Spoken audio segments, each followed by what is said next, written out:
Kenneth Reagan, O Poder de Pensar Corretamente. Capítulo 1. Pensar certo ou errado. Mas que diz: a palavra está junto de ti, na tua boca e no teu coração. Esta é a palavra da fé que pregamos, a saber, se com a tua boca confessares ao Senhor Jesus e em teu coração creres que Deus o ressuscitou dos mortos, serás salvo, visto que com o coração se crê para a justiça e com a boca se faz confissão para a salvação. Romanos 10, 8 ao 10. O que nós cremos é o resultado do nosso pensamento. Se pensarmos erroneamente, vamos crer de maneira errada. Se a nossa crença for errada, a confissão também o será, ou seja, o que dissermos estará errado. Tudo depende do nosso modo de pensar. Mas a palavra de Deus foi dada para endireitar os nossos pensamentos. Jesus disse em Marcos 11, 23, porque em verdade vos digo que qualquer que disser a este monte, ergue-te e lança-te no mar, e não duvidar em seu coração, mas crer que se fará aquilo que diz, tudo o que disser lhe será feito. Geralmente, conversamos bastante sobre o crer, mas não conversamos tanto sobre o falar. É claro que não seremos capazes de falar certo se não pensarmos certo. Nosso pensamento tem de estar em sintonia com a palavra de Deus, porque não poderemos crer além do que nos revela a sua palavra. Pessoas que se envolveram no passado em religiões metafísicas ou de ciências da mente costumam confundir esse ensinamento sobre pensar certo e errado com aquelas religiões, porque continuam achando que o homem é simplesmente um ser mental e físico. Mas o homem é mais do que isso, ele também é um ser espiritual. Os defensores da metafísica ensinam tanto sobre a mente que os participantes da Igreja do Evangelho Pleno ficam quase que receosos de dizer alguma palavra sobre a mente, embora a Bíblia tenha muito a dizer sobre ela. Por exemplo, a Bíblia diz: confie no Senhor de todo o teu coração e não te estribes no teu próprio entendimento. Mente. Provérbios 3:5.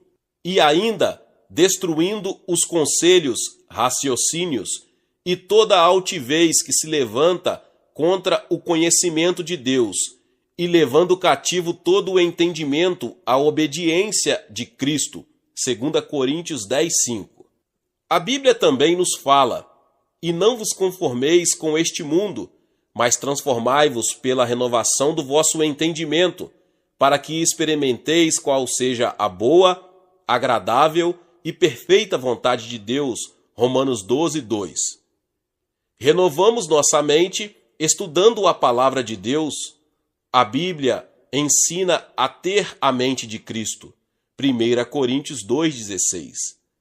A única maneira de termos a mente de Cristo é estudando sua palavra, crer nela de todo o coração e agir conforme seus ensinamentos. A palavra de Deus também nos ensina a pensar nas coisas que são boas, puras e honestas, se houver nelas alguma virtude. Filipenses 4:8. Portanto, a palavra de Deus realmente tem muitas coisas a dizer sobre a mente.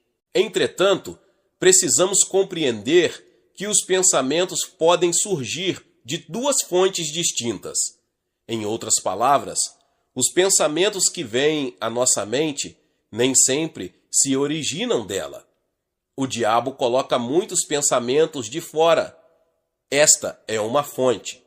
Por outro lado, pensamentos de Deus vêm do nosso interior. Eles vêm através do nosso espírito para a nossa mente. Quando você fica em comunhão estreita com o Senhor por meio da oração, meditação e estudo da sua palavra, aprende a distinguir a origem dos seus pensamentos. Naturalmente, pensamentos malignos são do diabo. Deus é amor, e o amor não pensa, não ouve e não vê mal. Esses tipos de pensamentos vêm de Deus.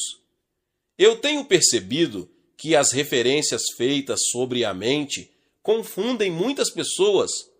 Porém, no tocante ao fato de crer, muitos pensam que creem e realmente o fazem em suas mentes, mas não em seus corações. Por exemplo, se alguém fala sobre confissão, a maioria das pessoas pensa em confessar pecado, enfermidade ou fracasso. A passagem bíblica revela: se confessarmos os nossos pecados, Ele é fiel e justo para nos perdoar os pecados e nos purificar de toda a injustiça. 1 João 1,9. Mas a palavra de Deus tem muito mais a dizer sobre o lado positivo do que o negativo. Se as pessoas entendessem, isso faria uma grande diferença na vida e na maneira de pensar de cada um. No entanto, elas só têm ouvido a pregação de um lado da confissão, o negativo. Portanto, só exercitam o lado do não farás. Paulo disse em Romanos 10:9, se com a tua boca confessares ao Senhor Jesus. Isso não se refere à confissão de pecado, nem é uma confissão de fraqueza. Ao invés disso, é uma confissão do senhorio de Jesus Cristo. E continua dizendo, e em teu coração creres que Deus o ressuscitou dos mortos, serás salvo.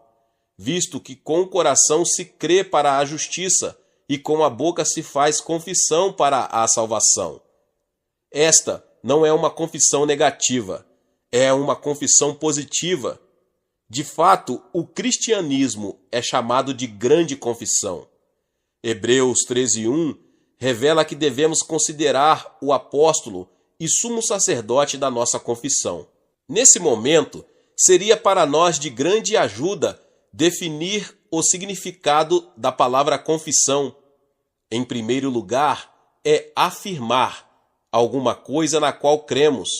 Em segundo lugar, é testificar algo que conhecemos. Em terceiro lugar, é testemunhar uma verdade que abraçamos. É necessário que façamos como em Hebreus 4:14, retenhamos firmemente a nossa confissão. Também é preciso que haja uma confissão contínua da redenção que nos tirou do domínio de Satanás e do seu governo de condenação, medo ou doença. Temos de reter firmemente a nossa confissão, porque ela é a derrota de Satanás. Jesus derrotou o diabo há cerca de 2000 anos. Porém, o que ele fez legalmente por nós deve se tornar uma realidade em nossa vida. O lado experimental da redenção é vital. Nunca entenderemos completamente a palavra de Deus, enquanto não pudermos enxergar claramente os dois lados diferentes da nossa redenção, o lado legal e o lado experimental. Um exemplo da face legal da redenção, nós costumamos orar, Deus, salve este homem, ou Deus, cure aquela mulher. Entretanto, na mente de Deus, Ele já curou essas pessoas e as salvou. Em outras palavras, Deus estava em Cristo reconciliando o mundo consigo mesmo. Jesus não tem de morrer novamente para salvar ninguém. Ele já fez isso, não fez?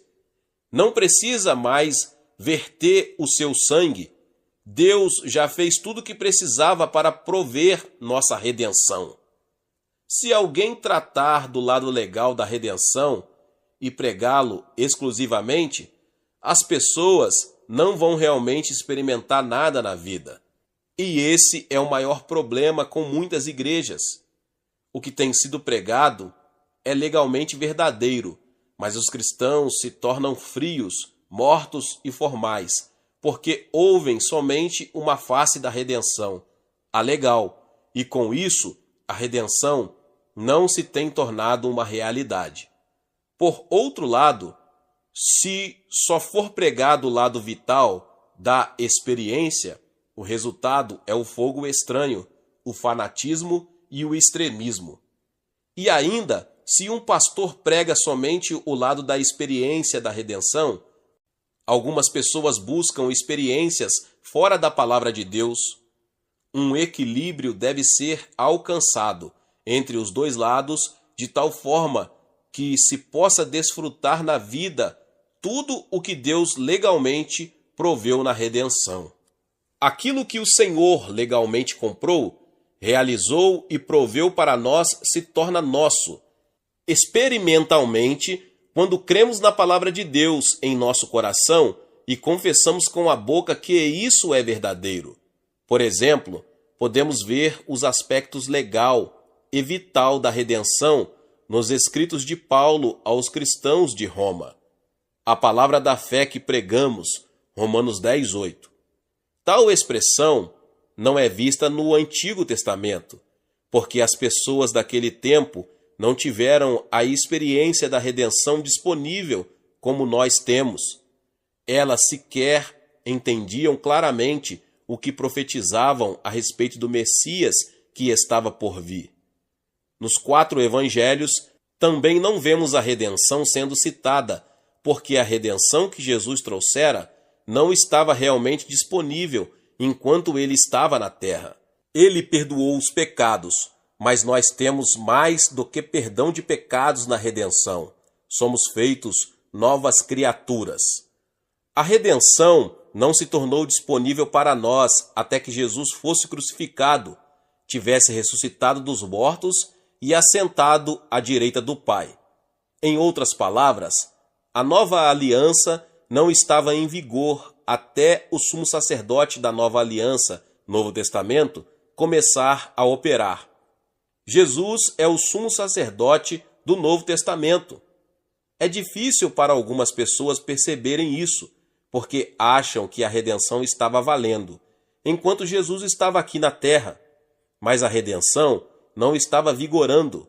Alguns homens na terra realmente tiveram seus pecados perdoados, mas sob a nova aliança, conseguimos mais do que simplesmente perdão de pecados.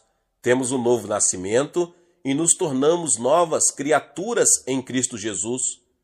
Se uma pessoa pecar após ter nascido de novo, não precisa nascer novamente, vez após vez. Ela pode nascer de novo somente uma vez, mas ser perdoada de seus pecados muitas vezes, graças a Deus. A promessa aos cristãos que pecam é: se confessar os seus pecados, ele é fiel e justo para perdoar os pecados. 1 João 1,9. Não se nasce de novo várias vezes. O homem não pode nascer de novo a não ser uma vez, mas pode ser perdoado dos seus pecados muitas vezes, graças a Deus. Como temos visto, Romanos 10, 9 e 10 diz: se com a tua boca confessares ao Senhor Jesus e em teu coração creres que Deus o ressuscitou dos mortos, serás salvo, visto que com o coração se crê para a justiça. Quando os pecadores ouvirem a palavra de Deus, terão seu modo de pensar endireitado. A palavra lhes mostrará que estão perdidos, são pecadores, não podem salvar a si mesmos, nem se tornar justos ou redimir-se sozinhos. O pecador precisa apenas dizer ao Senhor: querido Deus, eu sou um pecador, não posso salvar a mim mesmo.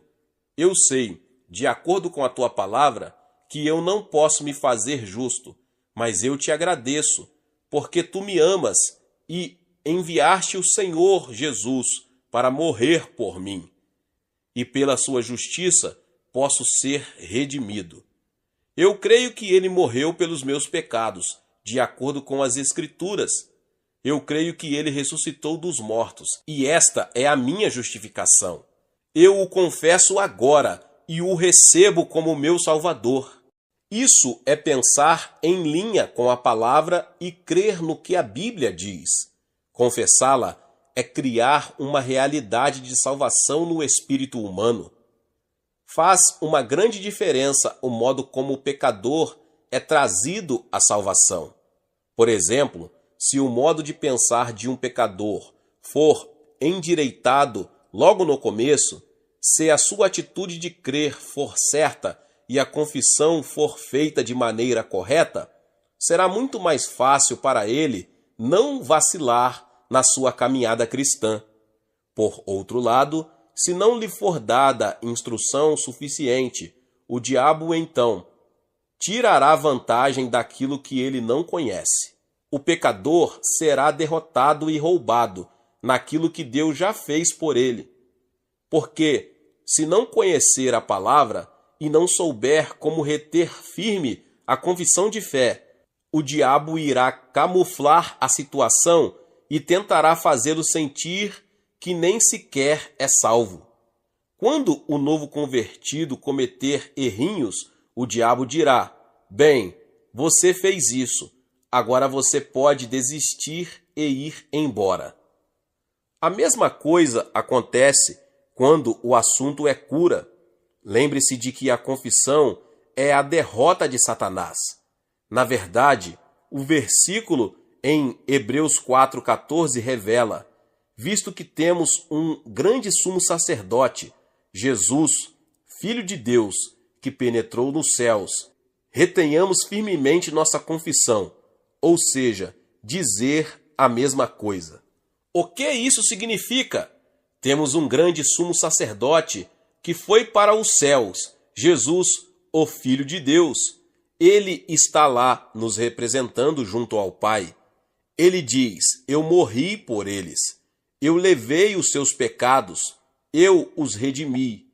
Eu me tornei pecado por causa do pecado deles, para que pudessem se tornar justiça de Deus em mim. Eu tomei as suas enfermidades e levei sobre mim as suas doenças. Eu os livrei da autoridade das trevas. Eu os gerei, fazendo deles novas criaturas. Isso é o que ele está dizendo na sua palavra. A tradução grega desse versículo significa: retenhamos firmemente a declaração da mesma coisa. Essa é a nossa confissão. A sua confissão ou aprisionará você ou o libertará. A confissão é o resultado da nossa crença, e ela é o resultado do nosso pensar certo ou errado. Em primeiro lugar, é necessário que saibamos que a palavra fez por nós em Cristo. Creiamos e confessamos isso. É a confissão que cria a realidade. Então, ela se torna real em nossa vida. Em segundo lugar, é imprescindível que saibamos o que Deus fez por nós, por meio da palavra e do Espírito Santo. Em terceiro lugar, é preciso que saibamos o que o Senhor Jesus está fazendo por nós agora no seu ministério do atual, à direita de Deus Pai no céu. Em quarto lugar, primordial é que saibamos o que a palavra de Deus fará por nós através de nossos lábios, ou o que Deus pode fazer por meio de nós. Filipenses 2,13 diz: porque Deus é o que opera em vós, tanto o querer como o efetuar, segundo a sua boa vontade. Deus opera em nós. Ele opera por meio de nós, mas não nos deixa à parte. O Senhor deu à igreja a autoridade e a comissão para ir por todo o mundo e pregar o evangelho a toda criatura. O plano do Senhor é operar por meio de nós. O Espírito Santo é nosso ajudador. Entretanto, o Espírito Santo não faz a obra por nós.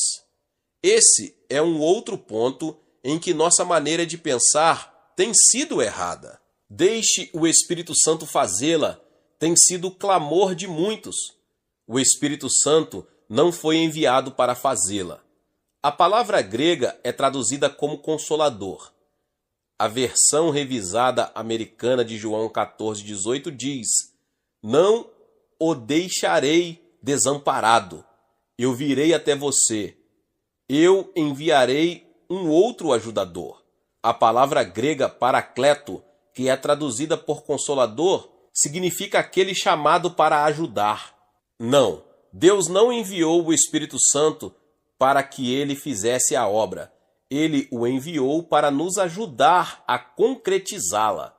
Na maior parte do tempo, o Espírito Santo é deixado para concluir tudo. Se o Espírito Santo fizer tudo, não haveria necessidade de enviar missionários.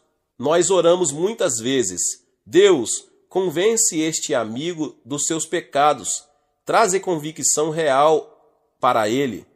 Mas a convicção nunca virá sobre ele, a menos que alguém lhe dê a palavra de Deus. Sem ouvi-la, não será convencido. Paulo disse em Romanos 10, 13 e 14, porque todo aquele que invocar o nome do Senhor será salvo. Como, pois, invocarão aquele em quem não creram? E como crerão naquele de quem não ouviram? E como ouvirão, se não há quem pregue? A Bíblia diz que Deus ordenou que os homens fossem salvos através da pregação da palavra. Nós certamente cremos em sinais e maravilhas, mas sinais e maravilhas não salvam ninguém, simplesmente atraem a atenção das pessoas. Uma vez que eles acontecem, as pessoas podem saber como serem salvas. Se a nossa maneira de pensar não estiver certa, de acordo com essas diretrizes, a nossa crença estará errada. Então, a nossa conversa será errada e seremos confundidos e derrotados. Precisamos compreender o que a palavra de Deus pode fazer por intermédio dos nossos lábios, porque, como temos visto, o Espírito Santo foi enviado para nos ajudar. Na maior parte do tempo, simplesmente queremos ser abençoados na igreja. Por isso oramos: Senhor, traze as pessoas, ou Senhor, vai lá fora e salva as pessoas. Na verdade, essa é nossa responsabilidade. Temos o Espírito Santo para nos ajudar a fazer com que as pessoas venham à igreja, a conseguir com que sejam salvas e a realizar a obra de Deus. A menos que estejamos com vontade de fazer a obra, estaremos desperdiçando nosso tempo com longos períodos de oração para que o Espírito Santo faça a obra por nós. Em Dallas, uma mulher me pediu para orar por ela. Ela havia jejuado e orado por 3 dias e 3 noites, buscando a vontade de Deus para a sua vida. Eu lhe perguntei o que ela descobriu. Disse que Deus queria que ela visitasse as pessoas, distribuísse folhetos e fizesse o trabalho pessoal. Eu lhe disse que poderia ter poupado os seus 3 dias de jejum se ela tivesse me perguntado antes, porque isso é o que a palavra de Deus ensina e é o que Deus espera de todos os seus filhos. Certa vez, sugeri a um grupo de pessoas numa igreja que cada um preparasse uma lição da Bíblia sozinho.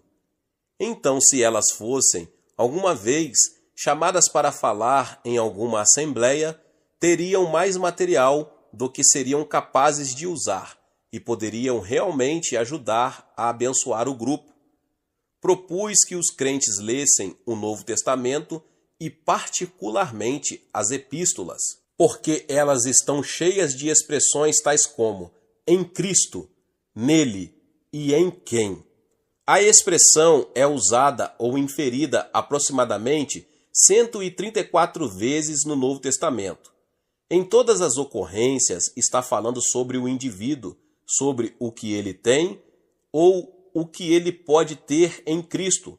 Não é só o que você sabe pessoalmente sobre o Senhor Jesus que conta, mas é o que a palavra de Deus diz que você é em Cristo.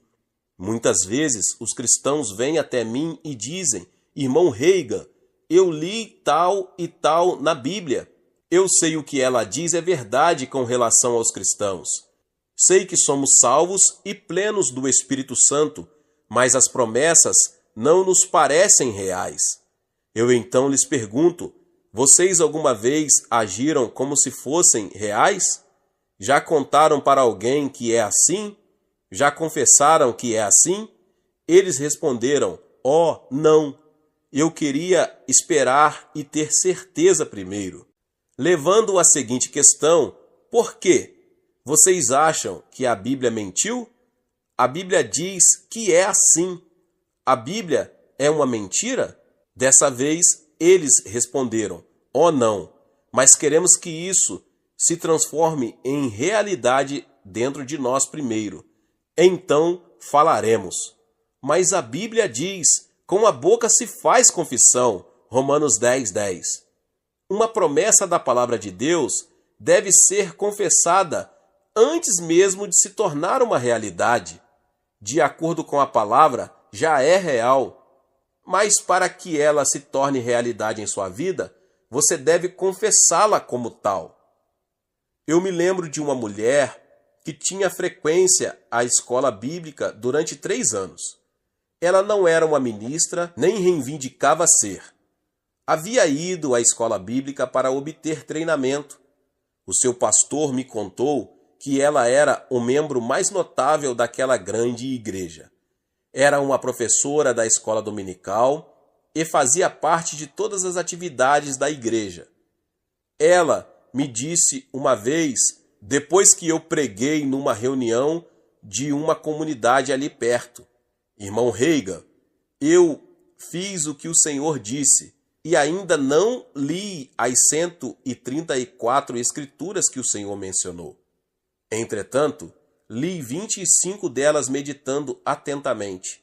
Eu fui salva, plena do Espírito Santo, e fiz o melhor que pude para o Senhor em todas as coisas por muitos anos.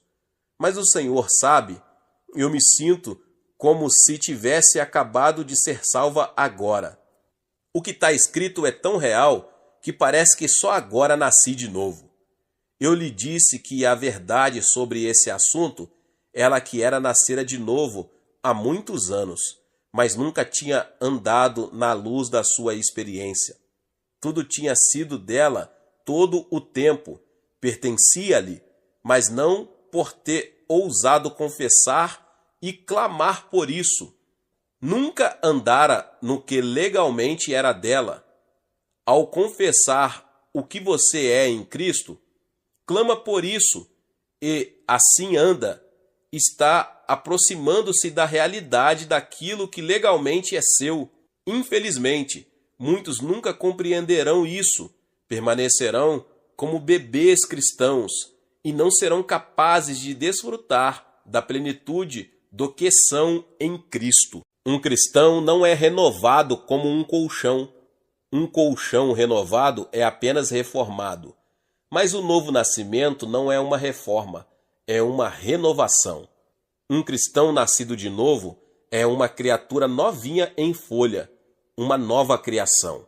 Em uma tradução de 2 Coríntios 5,17 está escrito: ele é uma nova espécie. Essa nova criatura é simplesmente algo que nunca existiu antes. Cristãos nascidos de novo não são apenas pecadores perdoados, não são pobres membros da igreja, fracos e vacilantes, que mal conseguem levar a vida. São novas criaturas em Cristo Jesus. Eu não sei sobre você, mas este tem sido meu testemunho e confissão desde 1933.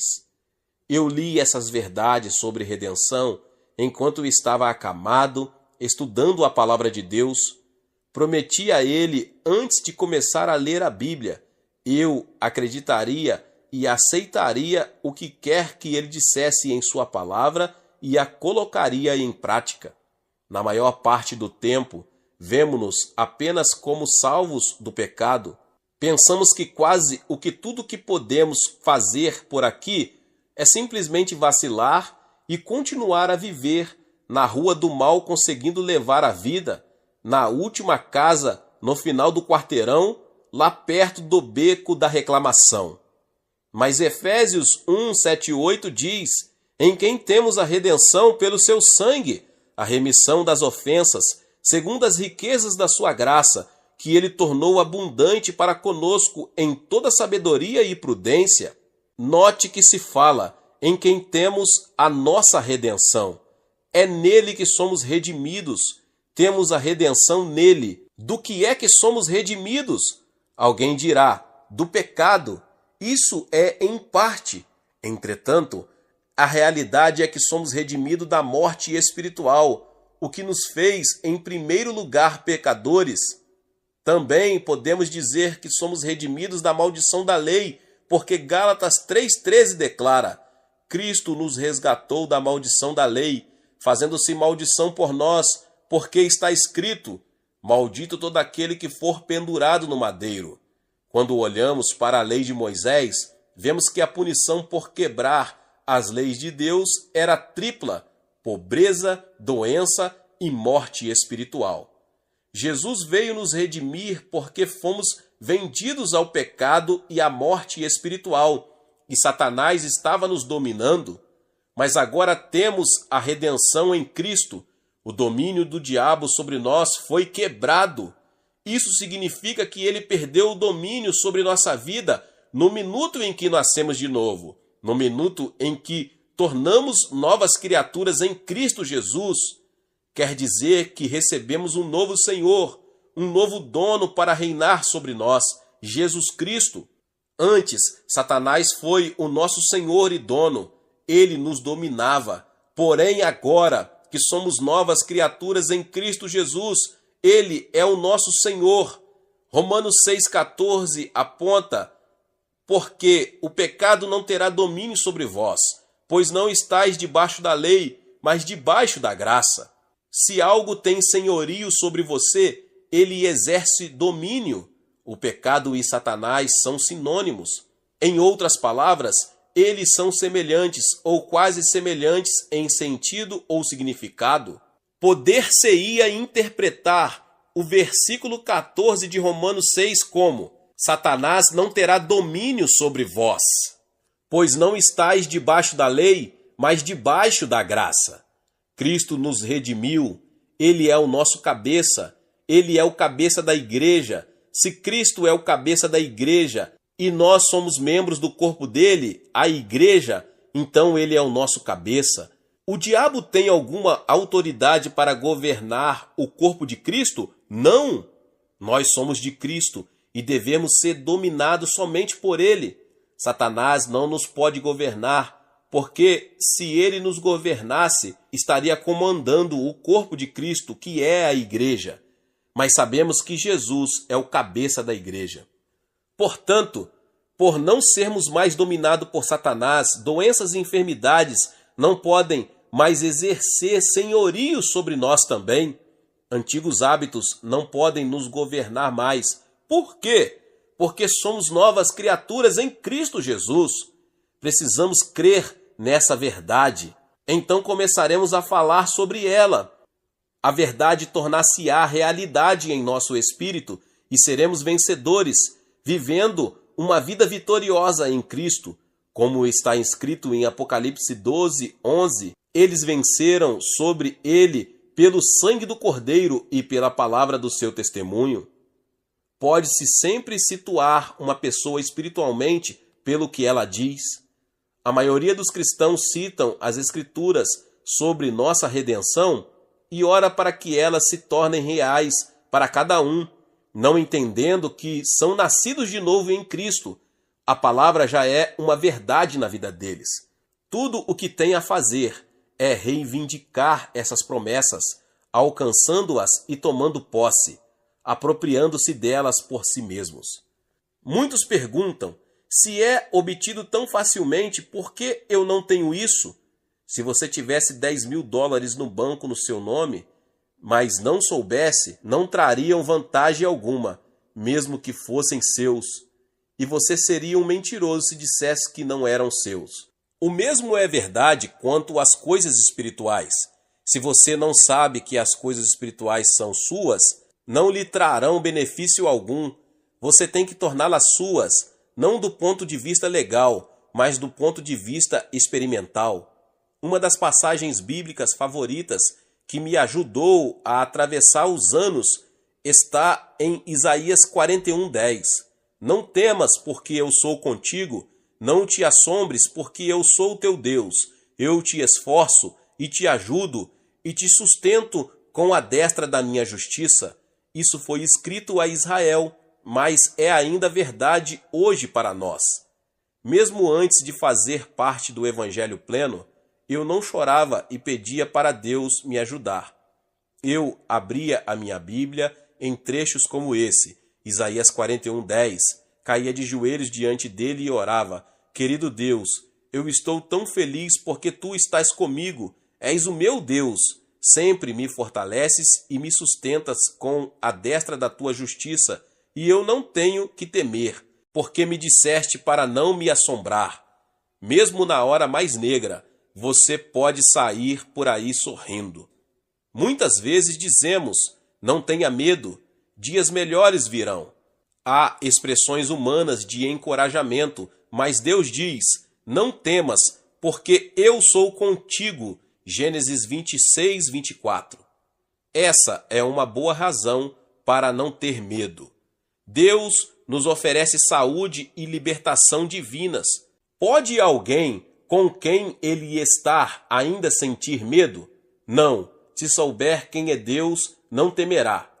Quando alguns cristãos sentem que estão sob uma nuvem de escuridão, clamam: ó Deus, ajude-nos. Deus realmente nos ajuda, porque Ele é um Deus misericordioso e desce até o nosso nível.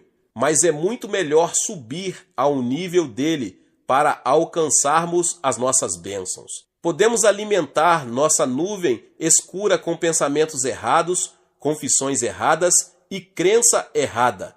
Ou podemos tirar a nuvem escura com pensamentos certos, confissão certa e crença certa, baseada na palavra de Deus.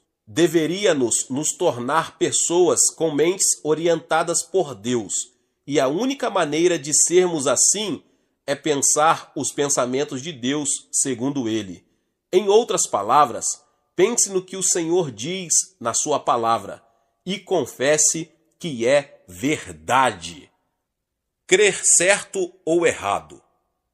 Crer com o seu coração, seja para a salvação, batismo do Espírito Santo, cura ou uma resposta de oração, é uma única maneira de você poder receber qualquer coisa de Deus, que não seja através de uma manifestação dos dons do Espírito Santo. Mas você deve entender que esses dons operam somente quando há vontade do Espírito, e não de acordo com nossa vontade ou desejo. 1 Coríntios 12:11. Portanto, crer com o coração é o único modo pelo qual podemos exercitar o receber de Deus. Em Apocalipse 3:11, Jesus apareceu a João e lhe deu a mensagem para as igrejas na Ásia Menor: guarda o que tens. Diríamos, na linguagem de hoje, agarre o que é seu, mas a passagem diz: guarda. A razão pela qual Jesus disse isso foi porque ele sabia que havia um poder levantando contra nós, que se empenharia em nos derrotar e nos roubar. A fé é como o amor, só é revelada na ação e na palavra. Assim, não existe fé sem confissão, mas a fé crescerá com a sua confissão. A confissão faz várias coisas para o cristão. Ela dá direção e fixa os limites da vida de alguém. Não se pode receber algo de Deus sem fé e confissão corretas. Quando começamos a compreender isso, chegamos a algum lugar com Deus. Os 10 espias enviados a Canaã fixaram o limite das suas vidas pelas suas confissões. Disseram: nós não podemos fazer isso. Eles creram que não podiam, por isso não puderam. Israel aceitou o relatório da maioria, que em seguida passou a vagar no deserto por mais de 40 anos, uma geração inteira, em meio à vida selvagem. Mas Josué e Calebe tinham um relatório diferente. Eles creram que podiam conquistar a terra prometida. Eles disseram: subamos animosamente e possuamo-la em herança, porque certamente prevaleceremos contra ela. Números 13:30. Aquela afirmativa fixou o limite da vida deles. Só eles viveram o suficiente para entrar em Canaã. Alguns pensam que Deus gosta mais de certas pessoas do que de outras. Isso não é verdade. Deus não tem bichos de estimação ou filhos favoritos.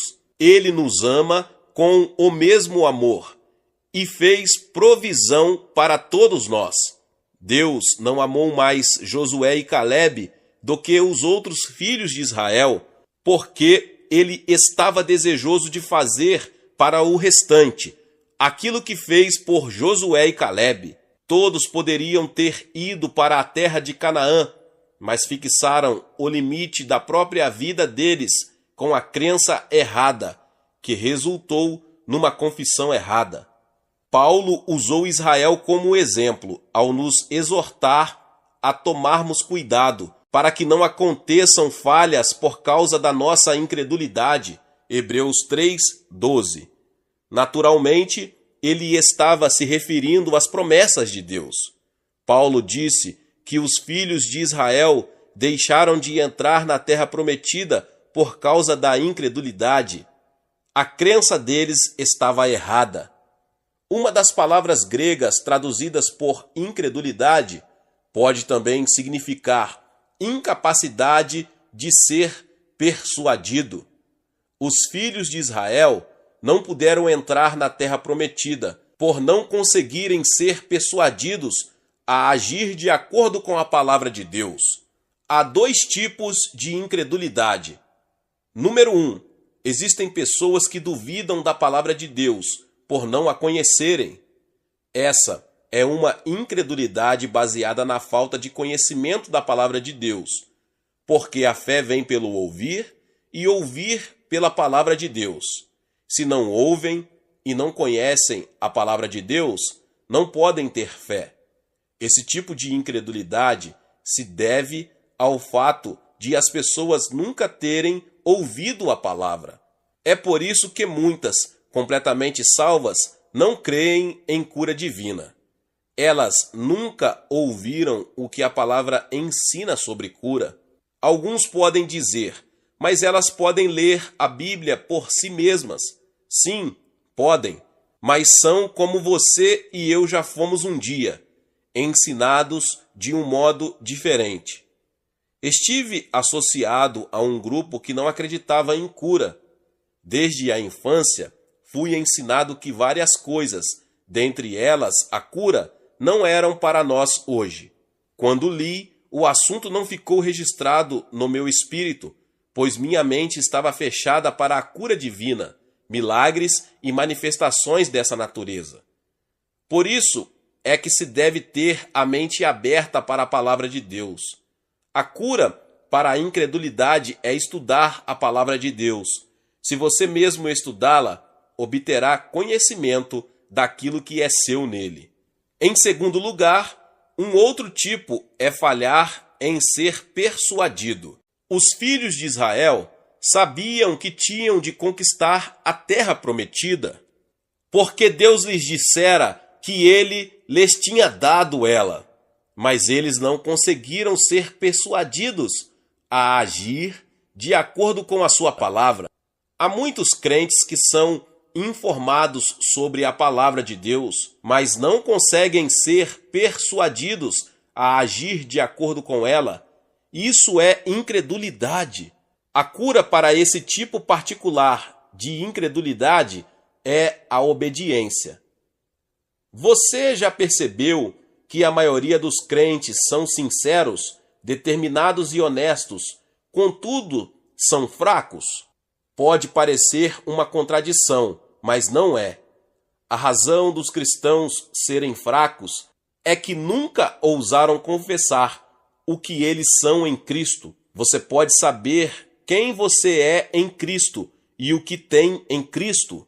Os filhos de Israel sabiam o que Deus dissera que pertencia a eles. Eu vou lhes dar a terra. Tudo o mais que Deus tinha lhe falado aconteceu. Eles viram a fidelidade do Senhor em todas as outras coisas que eles lhe havia prometido, mas não conseguiram ser persuadidos a agir na sua palavra no assunto de tomar posse da terra. Similarmente, a maioria dos cristãos hoje não está andando na luz que realmente possuem no tocante à palavra de Deus. A maior parte deles está orando: Senhor, dê-me isso ou faça aquilo por mim. Mas Deus não vai fazer nada por eles, a menos que comecem a agir de acordo com o que sabem. Quando agirem sobre a palavra, obterão a resposta. Quando eu estava extremamente adoentado e acamado durante minha adolescência, minha família pensou que eu ia perder a cabeça, porque eu lia muito a Bíblia. Até fizeram um dos meus médicos, Dr. Robertson, dizer-me que eu não deveria ler tanto, pois ficaria louco. Como ajudaria se as pessoas pudessem perder as suas mentes naturais e ganhar mentes espirituais? Mas eu sabia que estava conseguindo a minha saúde e minha força por meio do estudo da palavra de Deus. Por isso, simplesmente continuei a ler e a estudar. Percebi que a Bíblia contém tanto o Antigo como o Novo Testamento. E vi que o Novo Testamento dava instruções à igreja. Por esse motivo, passei a maior parte do meu tempo lendo o Novo Testamento, especialmente as epístolas. Extraio a maioria da minha pregação das epístolas, pois elas me dizem quem eu sou e o que tenho em Cristo. Essa é a confissão que gosto de manter, pois é vitoriosa e derrota o diabo sempre. Muitos pastores, evangelistas e membros leigos passam o tempo em algum outro lugar. E isso transparece no decorrer do tempo, porque eles nunca têm um sinal de vitória na vida. Conheci um ministro que nunca pregou sobre nada, a não ser profecia. Ele estava sempre pregando sobre o lado negro dela. Por fim, o seu povo ficou cansado de ouvi-lo sobre isso o tempo todo e passou a frequentar outro lugar. Esse pastor sofreu muito fisicamente antes de morrer. A profecia pode ser pregada de forma a se tornar uma bênção, mas pode ser pregada de maneira a se constituir uma maldição. É o mesmo quando se prega sobre os demônios. Uma pessoa pode demonstrar a autoridade que os cristãos têm sobre eles, e tanto ele quanto o povo será abençoado. Por outro lado, o povo pode ficar terrivelmente assustado, ouvindo pregações errôneas sobre demônios. Louvado seja Deus, pois os cristãos não têm de tremer diante deles, nem temê-los. Se vivermos nas epístolas, viveremos em vitória. Paulo listou um número de coisas que iríamos enfrentar na nossa caminhada cristã, mas resumiu-as dizendo: em todas essas coisas somos mais que vencedores por aquele que nos amou. Romanos 8:37.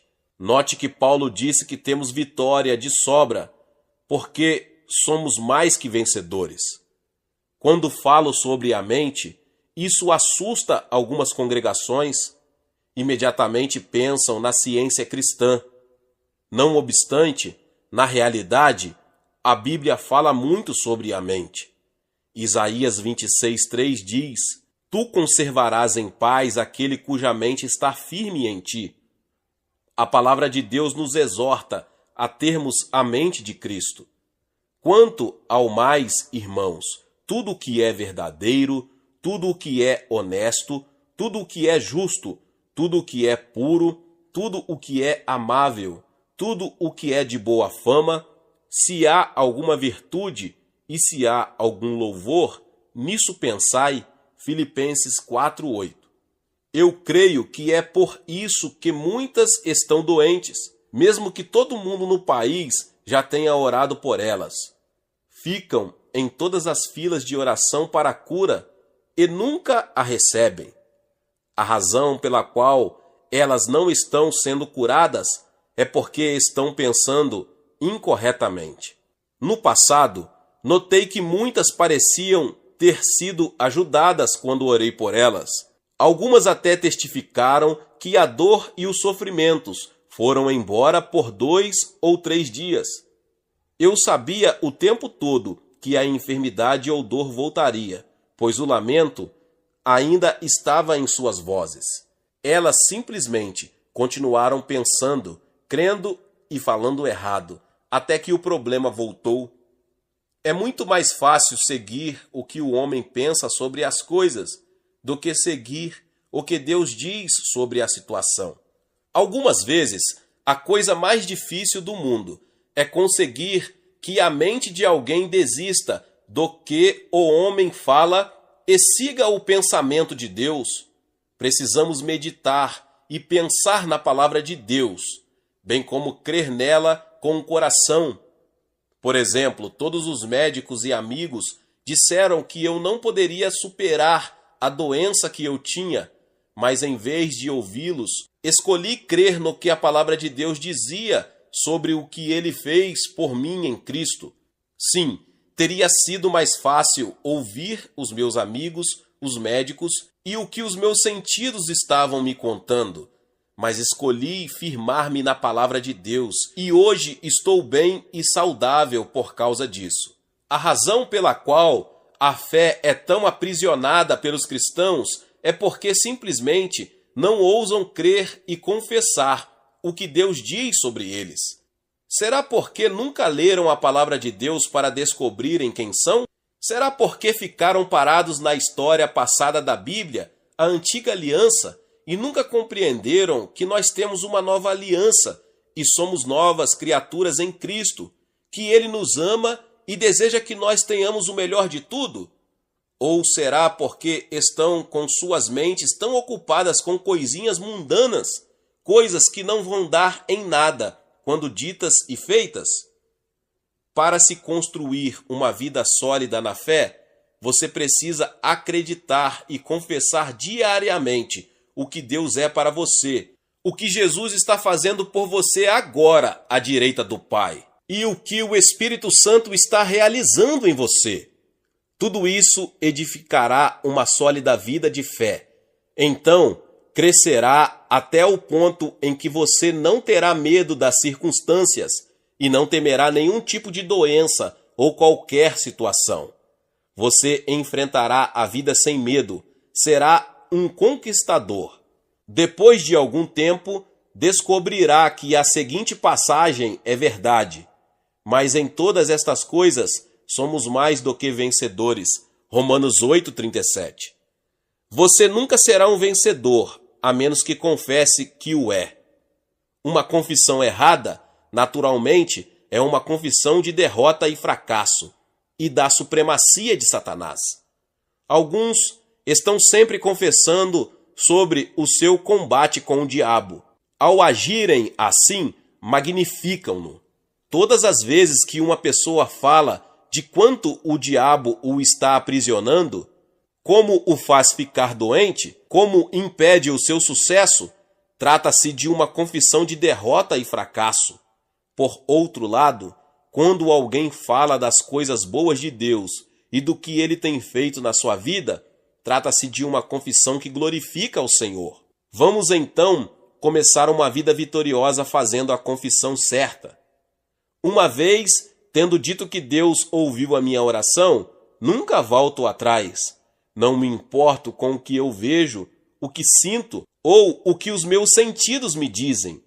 Eu fico com a confissão, retenho-a com a tenacidade de um bulldog e não a solto. Penetre na palavra de Deus e fique com ela. Faça o que Jesus disse, retenha firmemente a sua confissão e lute o bom combate da fé. Não deixe o diabo manobrá-lo para tirá-lo da sua posição firme. Tenho permanecido com a mesma atitude por dias, semanas e até meses. Não recuei nem 1 centímetro. Fiquei na minha posição, porque sei que Deus tem ouvido a minha oração e porque eu tenho a resposta da coisa pela qual eu orei. Só uns poucos compreendem que o tipo de confissão que nos aprisiona é o errado e o tipo certo nos liberta. Não é só a nossa maneira de pensar, mas são as palavras que falamos que constroem o poder ou a fraqueza dentro de nós. As palavras nos traem, nos mantêm cativos ou nos libertam. As palavras se tornam poderosas na vida de outros. É o que confessamos com nossos lábios que realmente domina nosso ser interior. Se falamos sobre doença, é porque cremos na doença. Se conversarmos de fraqueza e fracasso, é porque nós cremos em fraqueza e fracasso. Inconscientemente, confessamos aquilo que cremos. Pois do que há em abundância no coração, disso fala a boca. Mateus 12:34. Confessar certo ou errado. Visto que temos um grande sumo sacerdote, Jesus, Filho de Deus, que penetrou nos céus, retenhamos firmemente a nossa confissão. Hebreus 4:14. É fácil dizer, eu creio nisso. Sim, está no meu coração. E fazer uma confissão positiva. Entretanto, com a primeira má notícia que ouvimos, dizemos algo contrário negativo. Devemos sempre utilizar a palavra da fé. É surpreendente a fé que os cristãos têm nas coisas erradas. Se eles pegassem a mesma fé e crescem nas coisas certas, tornar-se-iam bem-sucedidos. Realmente, não precisariam de mais fé do que a que já têm para serem bem-sucedidos. Quando as pessoas admitem as suas falhas, constroem um senso de insuficiência nelas mesmas, e essas deficiências ganham ascendência na vida delas. Mas Jesus é o nosso Senhor, e se nós retivermos firmemente essa confissão, Ele então ganhará ascendência em nossa vida e nos guiará ao sucesso. Nunca devemos nos levantar acima das nossas confissões. As confissões feitas pelos cristãos, de todo o coração e por meio da fé, derrotarão completamente o diabo em todos os combates. Porém, se eles não crerem no coração, nas confissões que seus lábios estão fazendo, elas não funcionarão. E se confessarem as habilidades de Satanás em inibir seu sucesso, Satanás exercerá domínio sobre eles. Mas Colossenses 2,15 diz, e despojando os principados e potestades, os expôs publicamente, e deles triunfou em si mesmo. Se Cristo derrotou o diabo por nós, então por que o diabo faz tantas coisas contra nós? Porque ele domina as pessoas. Porque as pessoas deixam. Muitos pensam que Deus é responsável por todas as coisas que acontecem com eles, quando na verdade Ele não é responsável por nenhuma delas. As pessoas acham que cabe a Deus fazer alguma coisa sobre os seus problemas. Porém, compete ao indivíduo fazer algo. Por quê?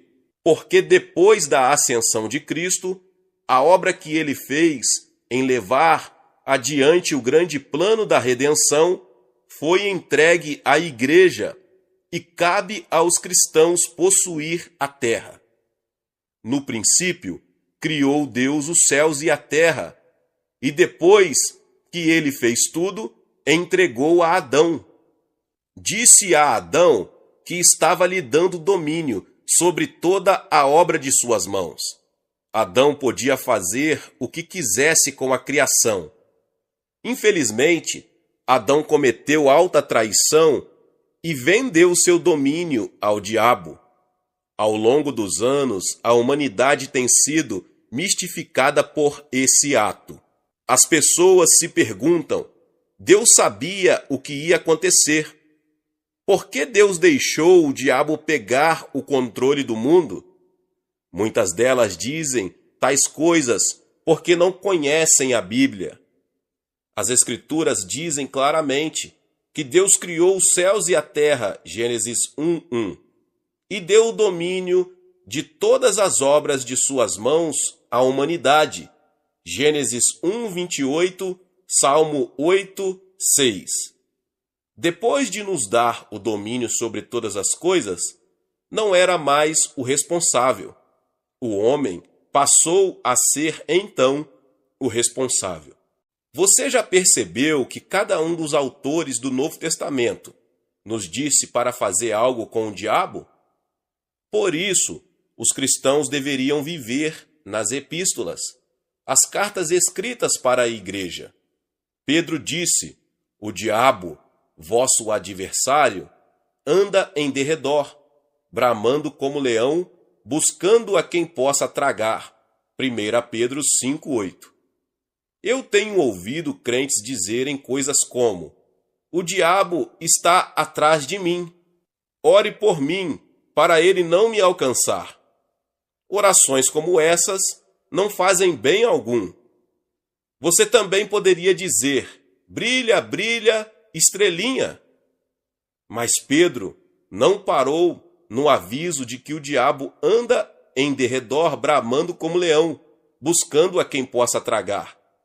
No versículo seguinte, o versículo 9, continuou dizendo para fazermos algo sobre isso, ao qual resistir firmes na fé.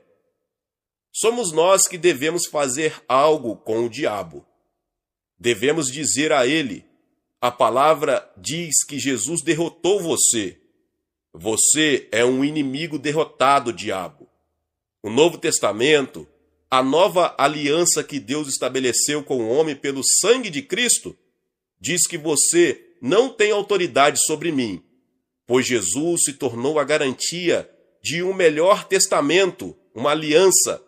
Hebreus 7:22. Essa nova aliança revela que você não tem autoridade sobre mim, Satanás, mas sim que eu tenho autoridade sobre você. Satanás, deixe-me em paz, porque você está derrotado. Isso é fazer a confissão certa, que derrotará o diabo. Quando fazemos uma confissão errada, permitimos que Satanás tenha domínio sobre nós. Tiago disse: resisti ao diabo, e ele fugirá de vós. Tiago 4:7. Ele estava escrevendo aos cristãos. Note que ele não disse que devíamos orar a Deus para que ele resistisse ao diabo e fizesse com que fugisse de nós. Ele não disse para telefonar para o pastor e fazê-lo orar para que o diabo fosse embora. Não. A menos que você resista ao diabo, ele não fugirá de você. Eu posso resistir a ele e então fugirá de mim, mas não posso resistir a ele por você.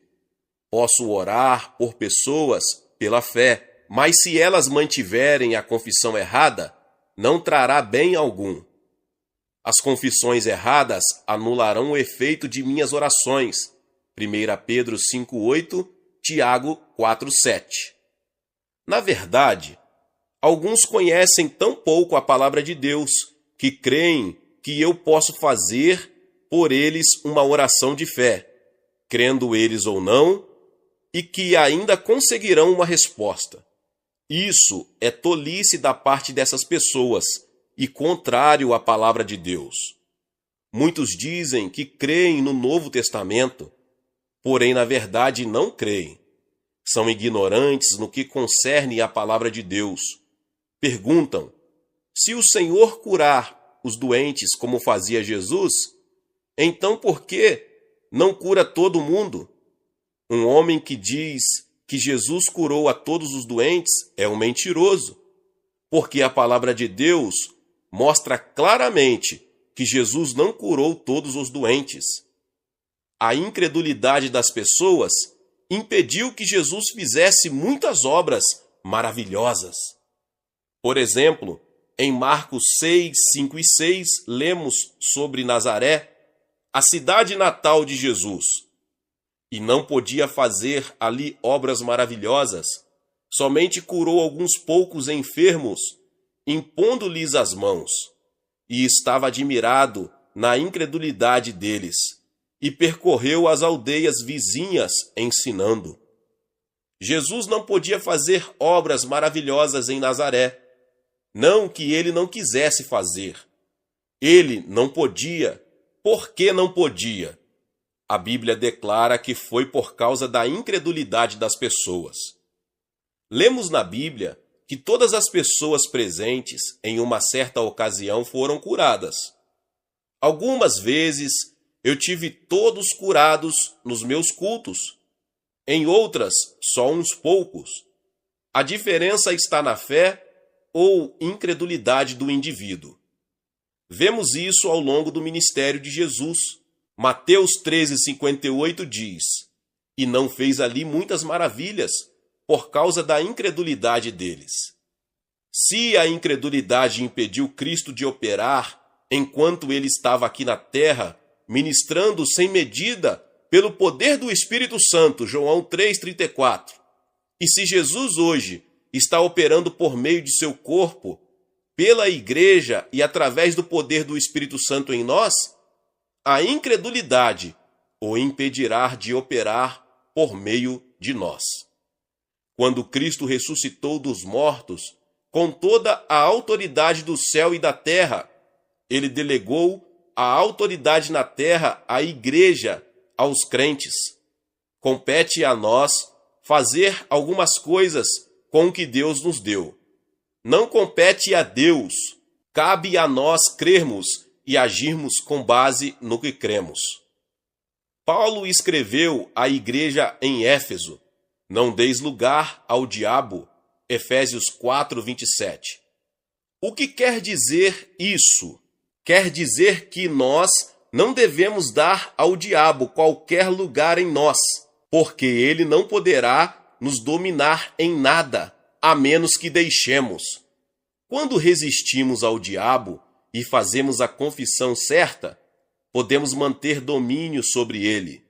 Mas se a confissão não estiver em linha com a palavra, ela glorificará o diabo, enchendo o nosso coração com o espírito de medo e fraqueza.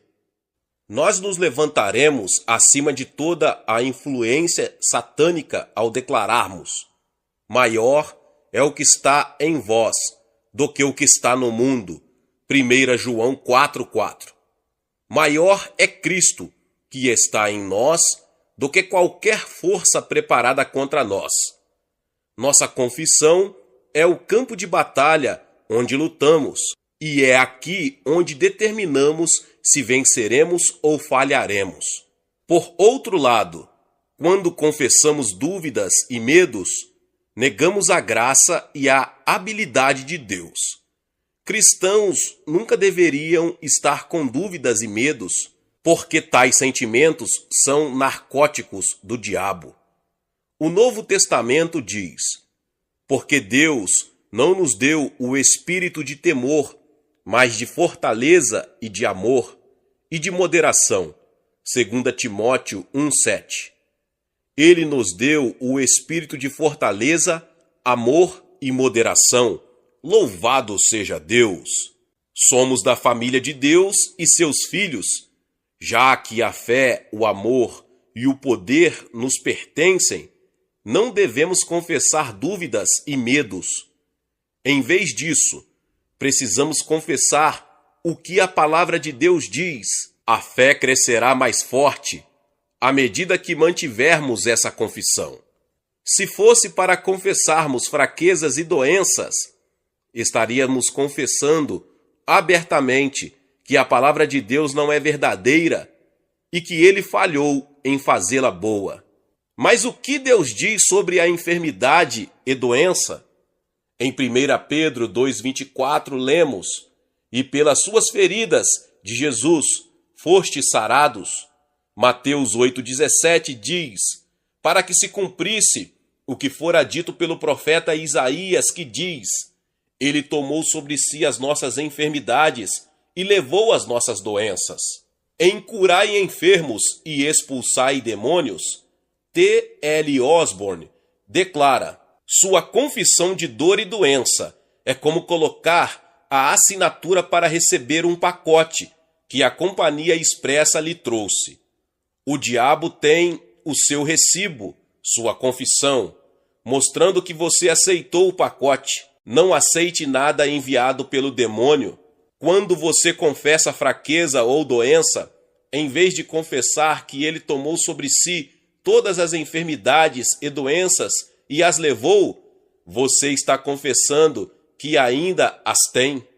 Nos primeiros anos de minha vida, eu tinha 2 problemas cardíacos sérios. O médico disse que qualquer um deles podia significar a morte. Meu corpo estava praticamente paralisado.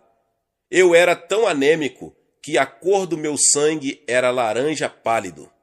Não havia chance de algum dia eu ficar bom, exceto por meio da misericórdia de Deus. Comecei a ler a velha Bíblia metodista da minha avó Drake. Eu a chamo de Bíblia metodista porque ela havia sido salva há quase 100 anos numa campanha metodista no Tennessee. Descobri que a palavra de Deus tinha algo a dizer sobre a minha enfermidade e minha doença. Pelas suas feridas fostes sarados, 1 Pedro 2,24. Mas lá estava eu, tendo de 2 a 3 ataques cardíacos por dia. Não pense em nenhum minuto que não orei. Eu orava praticamente a noite inteira por várias noites. Orava durante horas e horas. Não estou minimizando a oração, mas é necessário mais do que a oração para dar jeito num caso como esse. Requer a oração de quem crê. O problema com muitos cristãos é que fazem uma grande quantidade de oração sem crer, sem agir no que creem, e isso não resulta em nada. Não existe lugar na Bíblia em que Jesus ou outro qualquer dissesse que só a oração já realizaria a tarefa. Mas Jesus realmente disse: orando, crede que o recebereis e tê-lo-eis. Marcos 11:24.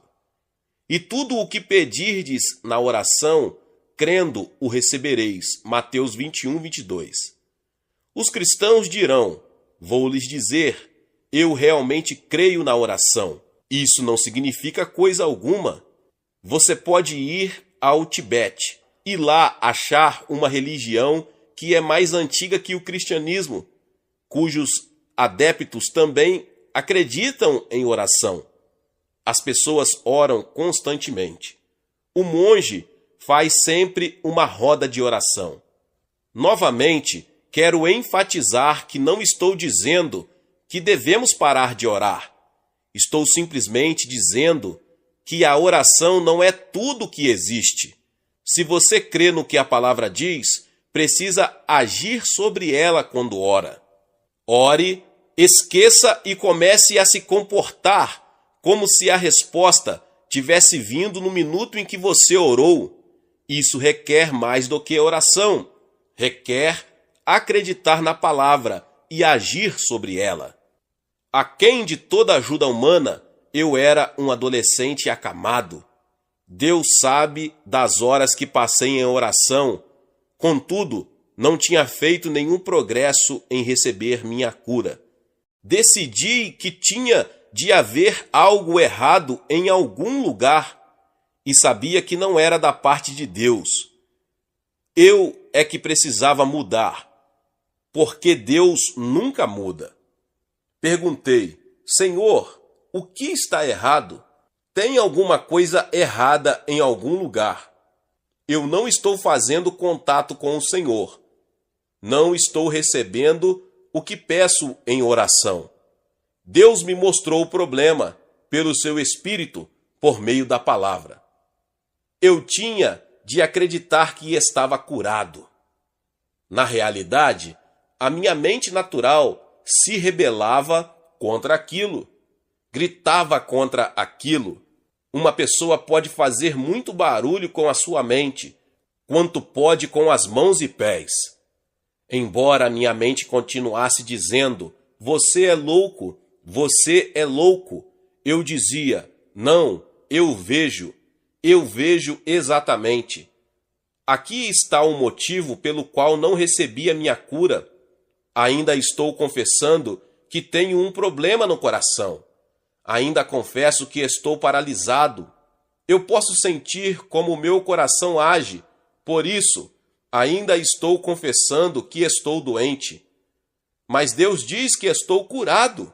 A palavra de Deus fala que Ele fez algo com a enfermidade. Estou me agarrando nessa doença por confessá-la, e enquanto me agarrar a ela, vou tê-la. Tenho de soltá-la. Preciso começar a confessar a verdade daquilo que ele diz. Tenho aceitado o que meus sentidos me dizem, em vez do testemunho da sua palavra. O que necessito fazer agora é aceitar a palavra de Deus, em vez dos meus sensos, porque ela diz que estou curado. Continuei a lutar contra o diabo dessa maneira. Amigos, não pensem que não haverá luta quando se faz uma confissão certa. Não pensem que existirá somente um tranquilo mar de rosas. Oh, não! Deus não disse que você teria. Ele disse que teríamos de combater o bom combate da fé, 1 Timóteo 6,12, e resistir ao diabo, até que ele fugisse de nós. Tiago 4,7. Disse também para retermos firmemente o que temos. Apocalipse 3,11. E resistirmos ao diabo, firmes na fé. 1 Pedro 5,9. Todos esses termos denotam que, da nossa parte, esforços exaustivos precisam ser empenhados. Porque não temos que lutar contra carne e sangue, mas sim contra os principados, contra as potestades, contra os príncipes das trevas deste século, contra as hostes espirituais da maldade nos lugares celestiais. Efésios 6,12. Lutar denota esforço exaustivo empenhado. No entanto, não se trata de um esforço físico extenuamente, como lutar com um homem. É lutar contra forças espirituais no reino espiritual. É luta espiritual. Esses versículos que acabamos de ler se referem ao fato de que devemos lutar, batalhar, resistir ou empenhar esforço contra poderes malignos no mundo espiritual. Portanto, você deve manter firme a sua confissão. Retenha-a firmemente, não a retenha frouxamente ou pela metade, mas firmemente. Retenha com firmeza a sua confissão, como eu retive a minha. Eu disse: "Não, diabo, a Bíblia diz que estou curado", e é exatamente isso que você tem de fazer para conseguir o que você precisa de Deus. Eu parei de reter a confissão dos meus sentidos e retive o que a palavra de Deus disse. Isso foi o que me fez vencer e fará você vencer. Vamos nos acostumar a agir pela palavra. Ela o curará se colocá-la em prática. A palavra de Deus diz: Ele enviou a sua palavra e o sarou. Salmo 107, 20. Provérbios 4, do 20 ao 22 diz: Filho meu, atenta para as minhas palavras, as minhas razões inclina o teu ouvido. Não as deixes apartar-se dos teus olhos, guarda-as no meio do teu coração, porque são vida para os que a acham e saúde para o seu corpo. Suponha que você tenha ido a um médico e este lhe tenha dado uma receita. Você a aviou e colocou o remédio no armário de sua casa. Ficou sentado, então olhando para ele, sem tomá-lo. Certamente a medicação não o ajudou e você não poderia esperar que o fizesse. Você teria de agir de acordo com a ordem do médico e tomar o remédio. E não é só isso. Para funcionar corretamente, teria de tomá-lo de acordo com a bula. Embeba-se com a palavra de Deus, até que esteja tão consciente da palavra, que pense nela continuamente, enquanto outros estão conversando sobre algo mais. Você deve conversar sobre o que a palavra diz.